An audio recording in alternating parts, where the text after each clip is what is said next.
जिनकी शादी अभी अभी हुई है, उनकी कंप्लेंट्स होती हैं कि डॉक्टर साहब हम बिल्कुल ठीक थे प्रेगनेंसी के बाद, जिस्म वैसा नहीं रहा जिस तरह पहले था, हमें ऐसा लगता है जिस तरह हम थके थके रहते हैं। एडवाइजेबल ये है कि आप कोर स्टेबिलिटी एक्सरसाइज पर फोकस करें। ये एक्सरसाइजेस करके आप अपनी बॉडी को वापस टोन अप कर सकते हैं।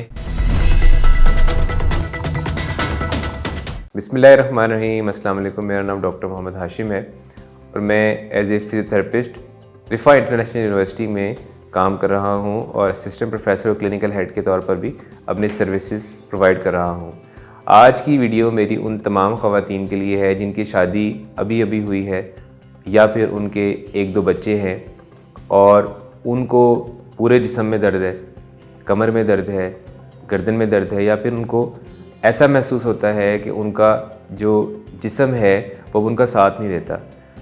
एज ए फिजियोथेरेपिस्ट हमारे पास अक्सर पेशेंट्स आते हैं, ख़ास तौर पर ख़वातीन आती हैं, अगर हमारे तक पहुंच जाए तो उनकी कंप्लेंट्स होती हैं कि डॉक्टर साहब हम बिल्कुल ठीक थे, लेकिन हमारी प्रेगनेंसी हुई और प्रेगनेंसी के बाद फिर हमें हमारी बेबी हुआ और उसके बाद हमारा ना एक तो जिस्म वैसा नहीं रहा जिस तरह पहले था, हमें वीकनेस महसूस होती है, हमें ऐसा लगता है जिस तरह हम थके थके रहते हैं। तो मेरी आप लोगों को एडवाइस ये है कि आपको अपनी ज़िंदगी में फ़िज़िकल एक्टिविटी रखना पड़ेगी।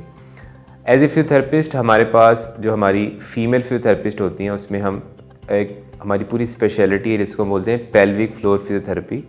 ख़ास तौर पर वो ख़वातीन जो प्रेगनेंसी या प्रेगनेंसी के बाद प्रॉब्लम्स का शिकार हो जाती हैं, तो उसमें हमारी जो फ़ीमेल फिजियोथेरेपिस्ट हैं जो कि हमारी टीम में भी हैं, वो इन ख़वातीन को देखती हैं। देखा जाता है कि इनका क्या प्रॉब्लम है।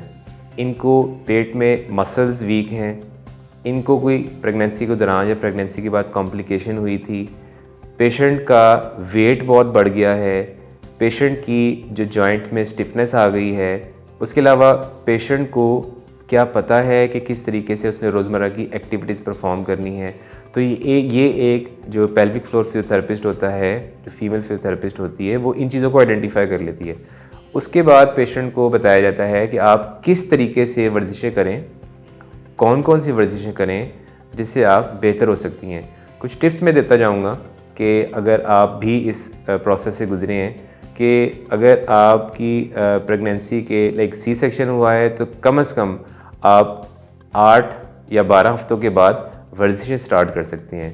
उसके अलावा अगर आपका नॉर्मल डिलीवरी हुई है तो उसके बाद आप तकरीबन 40 डेज़ के बाद या 2 मंथ्स के बाद अपनी रेगुलर एक्सरसाइज की तरफ आ सकते हैं।